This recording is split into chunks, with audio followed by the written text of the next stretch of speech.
Hi Wonders. இன்னைக்கு நம்ம பார்க்க போகிற book the old man and the sea, written by Ernest Hemingway.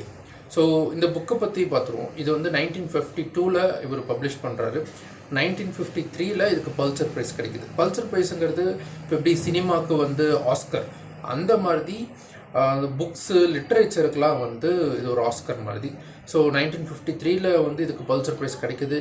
1954 வந்து இந்த ஆத்தர் வந்து நோபல் ப்ரைஸ் ஃபார் லிட்ரேச்சர் வாங்குறாரு. So one of his masterpiece அப்படின்னா இந்த old man and the sea. So இப்போ கதைக்குள்ளே போவோம். என்னென்னா, சாண்டியாகோ அப்படின்னு ஒரு வயசான ஆள், ஒரு 80 வயசான ஒரு ஆள். அவர் வந்து கடற்கரையில் கடலை பார்த்த மாதிரி ஒரு சாயங்காலம் நேரம் உட்காந்துட்ருக்கிறார். ஸோ அப்படி தான் கதை ஆரம்பிக்குது. ஸோ அவர் என்னென்னா 84 days கண்டினியூஸாக கடலுக்கு போகிறாரு. ஆனால் ஒரு மீன் கூட மாட்டல. ஸோ திரும்ப வெறும் போட்டோடவே வராரு. ஸோ அவரை சுற்றி இருக்கிற மற்ற மீன் பிடிக்கிறவங்களாம் என்ன நினைக்கிறாங்கன்னா, இவர் வந்து ஒரு அன்லக்கி பர்சனாக இருக்கிறாரு அப்படின்னு நினைக்க ஆரம்பிக்கிறாங்க. பட் அவர் சின்ன வயசில் இருக்கிறப்ப அவர் ஒரு பெரிய மீன் பிடிக்கிறவர் தான். பட் இப்போ இந்த ஒரு 84 days அவருக்கு மீனே கிடைக்கல. அது யோசிச்சுட்டு இருக்காரு. அப்போது ஒரு பையன் வரான், ஒரு டீனேஜ் பையன். அவன் பேர் வந்து மனோ லின். ஸோ இது எல்லாமே எங்கே நடக்குதுன்னா, கியூபாவோட கடற்கரை ஓரத்தில் நடக்குது. அங்கே இருக்கிற அந்த மீன் பிடிக்கிற இடத்துல வந்து இந்த ஸ்டோரிலாம் நடக்குது. ஸோ இந்த மனோலின்னுங்கிற பையன் வரான். இந்த பையன் வந்து சின்ன வயசில், இவன் ஒரு 5 வயசு 6 வயசு இருக்கிறப்பெல்லாம் இந்த தாத்தாவோட போய் மீன் பிடிக்க போவோம். ஸோ அப்போ சாண்டியாகோ வந்து மீன் எப்படி பிடிக்கணும், ஒரு மீனோட டைப்னா என்ன, அது என்ன மாதிரி மீன்லாம் இவனுக்கு சொல்லி அந்த மீன் பிடிக்கிறப்ப சொல்லுவார். ஸோ இவனுக்கு ரொம்ப பிடிக்கும். இவர் வந்து கிட்டத்தட்ட ஒரு பக்கத்து வீட்டுக்காரர் மாதிரி தான். பட் இவன் வந்து ஒரு சொந்த தாத்தா மாதிரி ரொம்ப பாசமாக அந்த தாத்தா கிட்ட இருந்தான்.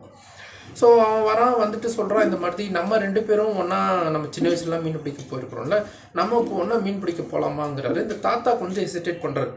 ஏன்னா மற்றவங்களாம் இவர் கொஞ்சம் அன்லக்கி அப்படிங்கிற மாதிரி நினச்சிட்டு இருக்கனால இவர் வந்து வேணாம், நீ எப்பவும் போல் ஒரு போட்டில் மீன் பிடிக்கிறதுக்கு போகிறோம்ல, நீ அதுலேயே போ அப்படிங்கிறாங்க. இதுதான் அந்த பையனோட பேரண்ட்ஸும் சொல்கிறாங்க. தாத்தா வந்து இந்த மாதிரி அன்லக்கிங்கிற மாதிரி சொல்கிறாங்க. நீ வேலைக்கு, இந்த மீன் பிடிக்கிற வேலைக்கு போகிறது வந்து மற்ற போட்டில் போ, அவர் கூட போகாத அப்படிங்கிறாங்க. பட் இந்த பையனுக்கு வந்து இவர் கூட டைம் ஸ்பெண்ட் பண்ணணுன்னு ரொம்ப ஆசை. சரி, நீ என்ன சொல்கிறான், சரி ஓகே, ஒர்க்கிங் டேஸ், அதாவது வீக் டேஸ் ஃபுல்லாமே நான் வந்து ஒரு ஜாப் மாதிரி நான் அவங்க கூட மீன் பிடிக்க போகிறேன். வீக்கெண்டு நம்ம சும்மா போய் மீன் பிடிக்கலாம் அப்படிங்கிறாங்க. தாத்தாவும் சரி ஓகேங்கிறாங்க. நைட் ஆகுது. ஸோ என்ன சொல்கிறேன்னா, காலைல நான் 4 மணிக்கு எழுப்பிடுங்க எப்பவும் போல் நம்ம மீன் பிடிக்க போகிறக்கு அப்படின்னோடனே தாத்தாவும் சரி ஓகே நான் எழுப்பிடுறேன்னு சொல்லிட்டு இவர் வீட்டில் போய் தூங்குறாரு. அடுத்த நாள் காலைல எழுப்பினோடனே இந்த பையன் வந்து இங்கே வந்து என்னென்னா, அந்த கியூபாவில் வந்துட்டு மீன் பிடிக்க போகிறவங்களும் காலையில் வந்து ஒரு காஃபி வந்து அங்கே ஃப்ரீ, அங்கே இருக்கிற கேஃபிடேரியாவில். ஸோ இந்த பையன் வந்து தாத்தாக்கு காஃபி வாங்கி கொடுத்துட்டு பக்கத்துலேயே இந்த கோல்ட் ஸ்டோரேஜ் ரூம் இருக்கும், இந்த மீன்லாம் எடுத்து வைக்கிறோம். அங்கே போயிட்டு இந்த பெயிட் இருக்கும். பெயிட்னா இந்த சின்ன சின்ன மீன் வந்து தூண்டில் போடுறதுக்காக இருக்கும். அது வந்து அவனுக்கும் கொஞ்சம் எடுத்துகிட்டு இந்த தாத்தாக்கும் ஒரு 4 மீன், இந்த சார்டின்ஸ் அந்த மாதிரி சொல்கிற சின்ன சின்ன மீன்ஸ்லாம் கொண்டு வரான். தாத்தா கிட்ட கொடுத்துட்டு அவன் இன்னொரு போட்டில் வேலைக்காக அவன் கிளம்புறான். தாத்தா இவரோட படகை எடுத்துக்கிட்டு கடலுக்குள்ளார போகிறார். மோஸ்ட்லி இந்த மாதிரி சின்ன சின்ன போட்டில் போகிறவங்க வந்துட்டு திரும்பி பார்த்தா அந்த பீச் தெரியும், கடற்கரை தெரியும், அந்த அளவுக்கு தான் வந்து அவங்க போவாங்க, ஏன்னா சின்ன போட்டுங்கிறனால. இந்த வாட்டி அவர் இன்னும் கொஞ்சம் உள்ளார போகிறார். போகிறப்ப பார்த்திங்கன்னா பெரிய பெரிய போட்லாம் நின்றுருக்கும். பெரிய போட்டோட லிமிட் ஒன்று இருக்கும். இவர் அதையும் தாண்டி போகிறாரு. ஸோ கரையும் ஃபுல்லாக தெரில, பெரிய போட்டும் அங்கங்கே தூரத்தில் 1-2 தான் தெரியுது. இப்போது இவர் தூண்டில் போடுறாரு. ரொம்ப நேரமாக எதுவுமே கிடைக்கல. அதுக்கப்புறம் பார்த்தா ஒரு மீன் ஒன்று கிடைக்குது. ஸோ இந்த ஓகே மீன் கிடச்சிருச்சுன்னு சொல்லி இழுக்க பார்க்குறாரு. பட் இவரால் இழுக்க முடியல. பார்த்தா பெரிய மீனாக கிடச்சிருக்கு. ஒரு கட்டத்தில் வந்து இவருக்கு கையெல்லாம் வெட்டுப்படுது, இவர் கையெல்லாம் இவருக்கு மறுத்து போகுது. அந்த அளவுக்கு அது வந்து இவரால் இழுக்க முடியாமல் ஃபோர்ஸாக இருக்குது. ஒரு கட்டத்தில் பார்த்தா அந்த மீன் வந்து இந்த போட்டோட இவரை எடுத்துகிட்டு போகுது. இவர் வந்துட்டு சரின்னு கொஞ்ச நேரம் விட்டுறாரு. ஏன்னா மீன் வந்து கடலுக்கு ஆழமாக நீந்துச்சுன்னா பெரிய பிரச்சனையாகும். இப்போதைக்கு அந்த சர்ஃபேஸில் தான் நீந்தது, பரவாயில்லன்னு சொல்லி பார்த்தா அது இழுத்துக்கிட்டு போய்கிட்டே இருக்குது. கடற்கரைக்கு ஆப்போசிட் டைரக்ஷனில் போய்கிட்டே இருக்குது. ஸோ அதாவது கடலை நோக்கி அது போய்கிட்டே இருக்குது. ஸோ பார்த்தா கடைசியில் ஈவினிங் நைட் ஆயிடுது. ஆக்சுவலாக மோஸ்ட்லி போட் மீன் பிடிக்க போனால் ஈவினிங்லாம் ரிட்டர்ன் ஆயிடுவாங்க. பார்த்தா நைட் ஆயிடுது. சரி ஓகே, நைட் அங்கேயே தங்கிடுறாரு. காலைல நம்ம ரெஸ்ட் எடுப்போம், மீனும் டயர்டாயிரும். அதுக்கப்புறம் நம்ம காலையில் எழுந்திரிச்சு அந்த மீனை பிடிச்சிடலான்னு சொல்லிட்டு போகிறாரு. பட் பார்த்தா காலையிலையும் அது இழுத்துக்கிட்டே போய்கிட்டே இருக்குது.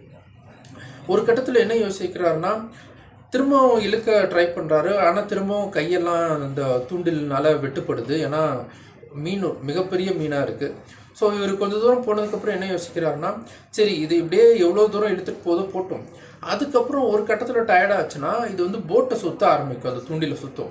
அப்போ நம்ம கொஞ்சம் கொஞ்சமாக இழுத்து போட்டு பக்கம் கொண்டு வந்து இந்த மீனை பிடிச்சிடலாம் அப்படின்னு நினைக்கிறாரு. ஸோ இது வந்து இன்னும் ஒரு ஹாஃப் டேயில் நடந்துடும், இப்போ சாயங்காலத்தில் நடந்துடும். ஏன்னா ஏற்கனவே 1 டே கிராஸ் ஆயிடுச்சு. பார்த்தா அந்த ஒரு நாளும் திரும்ப இழுத்துக்கிட்டு போய்கிட்டே தான் இருக்குது.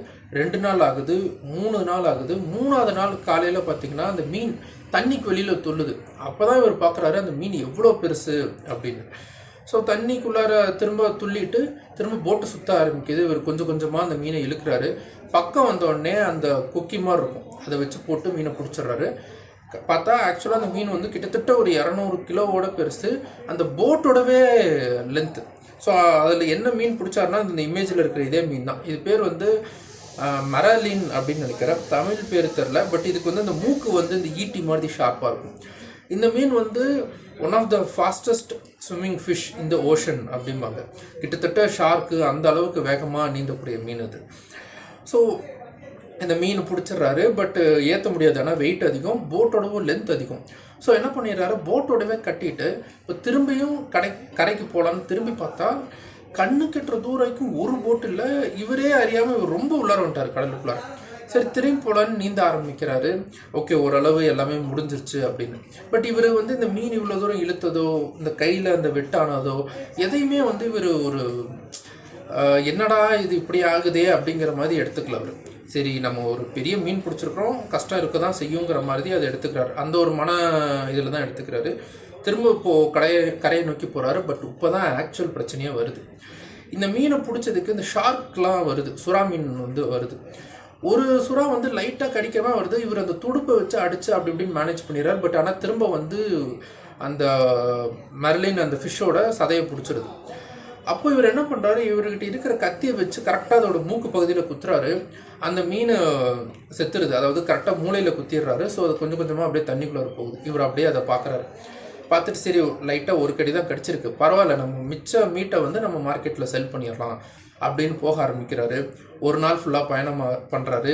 நைட் ஆகிடுது, ஏன்னா அவர் ரொம்ப கடலுக்குள்ளார வந்துட்டார். ஸோ நைட் ஆகுது. அப்போ கரெக்டாக ஒரு 2 சுறா திரும்ப இந்த போட்டையே சுற்றி வர ஆரம்பிக்குது. இவரும் ஓரளவு அந்த துடுப்பை வச்சு அடித்து ட்ரை பண்ணி பார்க்குறாரு. கடைசியில் அது விடிய காலையிலேக்கும் சுற்றிக்கிட்டே இருக்குது. இவருக்கு டயர்ட் ஆயிடுது, ஏன்னா இவர் ஆல்ரெடி ஏஜ்டு பர்சன். இவருக்கு அந்த மீனை பிடிச்சி இழுத்து இருக்கிறதுலே வந்து கை வந்து மறுத்து போயிடுது. ஏற்கனவே கையில் அந்த வலை வந்து நிறையா அறுத்துருது. ஒரு கட்டத்துக்கு மேலே இவர் படுத்துடுறாரு. சரி கொஞ்சம் ரெஸ்ட் எடுப்போம் அப்படின்னு. ஏன்னா இவர் கொண்டு போனது சின்ன சின்ன மீன் சாப்பிட்றக்கும் தண்ணி ஒரு பாட்டில், அவ்வளோதான் இவர் எடுத்துகிட்டு போனது. ஸோ பயங்கரமாக டயர்டாயிடுறாரு, படுத்துடுறாரு. அந்த அதிகாலை ஆரம்பிக்கிறப்போ அந்த 2 மீனும் வந்து இந்த மீனை கடித்து சாப்பிட ஆரம்பிச்சிருது. இப்படியே ட்ராவல் பண்ணுறாரு. நைட் ஆகுது. இவருக்கு அந்த படுத்துட்டு இருக்கிறப்போ அந்த சத்தம் கேட்குது, அந்த சுறா மீன் வந்து அந்த ஃப்ளஷை கடித்து அது இழுக்கிற சத்தம்லாம்.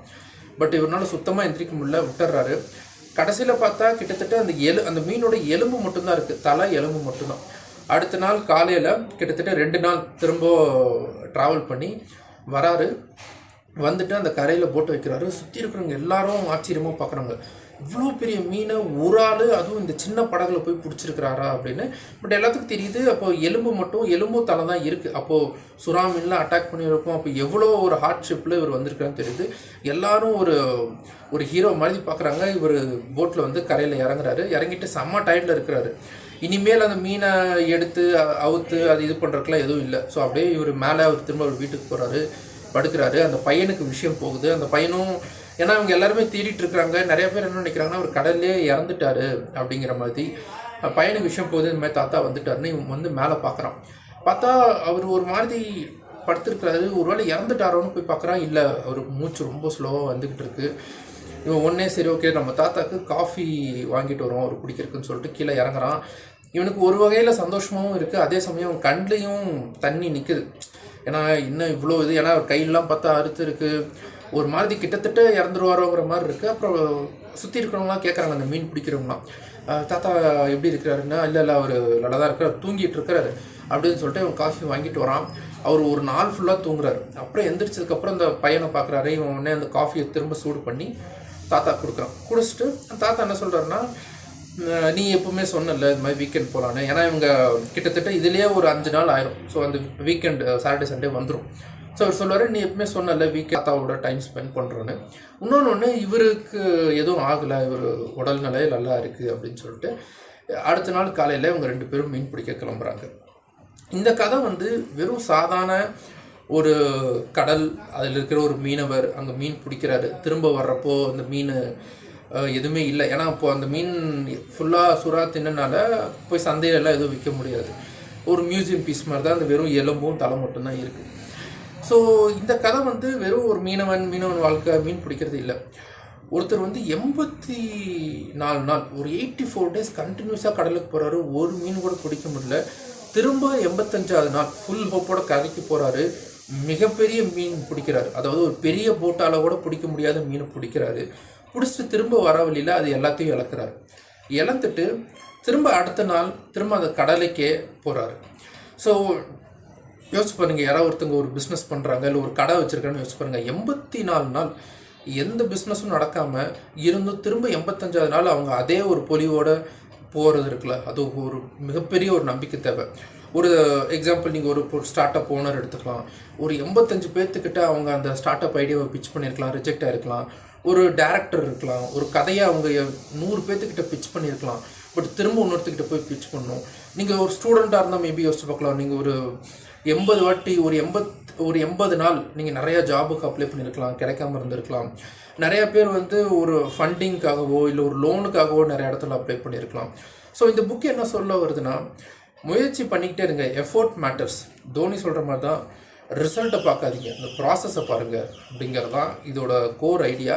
இது நிறையா பேர்த்துக்கு மிகப்பெரிய ஒரு நம்பிக்கை ஊட்டுச்சு அந்த காலகட்டத்தில். ஏன்னா இது வந்தது நான் சொன்னேன் லைக் 1950 to 54 அந்த கட்டத்தில் வந்து வார், பொருளாதாரம் வீழ்ச்சி, இந்த மாதிரி நிறையா விஷயம் இருந்துச்சு. அப்போ நிறையா பேர் இந்த புக்கு படிக்கிறப்ப அவங்களுக்கு மிகப்பெரிய ஒரு நம்பிக்கை கொடுத்துச்சு. அதனால தான் இதுக்கு பல்சர் ப்ரைஸ், அப்புறம் அந்த ஆத்தருக்கு வந்து நோபல் விருதுகளும் கொடுத்தாங்க. ஸோ கண்டிப்பாக இந்த புக் படிக்கலாம். இந்த புக்கு நான் எங்கே வாங்கினேன்னு சொல்கிறேன், இட்ஸ் நாட் அ ப்ரொமோஷன். இது வந்து புக் வார்ம் அப்படிங்கிற ஒரு கடையில் வாங்கினேன். இதோட ஆக்சுவல் ரேட் வந்து அரௌண்ட் 360 rupees. பட் புக் வார்மில் வந்து செகண்ட் ஹேண்டல் புக்னால நான் 80 rupeesக்கு வாங்கினேன். திரும்ப கொடுக்குறப்போ இந்த லேபிள், புக் வார்ம்ங்கிற இந்த லேபிள் இருந்துச்சுன்னா சம்திங் 50% ஆஃப் அமௌண்ட் என்னமோ திருப்பி கொடுப்பாங்கிற மாதிரி தெரில. நான் அதை திருப்பி கொடுத்துட்டு வேறு புது புக் வாங்குறப்போ நான் என்னன்னு சொல்கிறேன். உங்களுக்கு இந்த கண்டென்ட் பிடிச்சிருந்தா like, share and subscribe, follow me. இல்லை உங்களுக்கு நண்பர்களுக்கு வந்து இந்த மாதிரி புக் படிக்கிற பழக்கம் இருக்குது, அவங்களுக்கு புக் இன்ட்ரெஸ்ட்னா please do forward to them.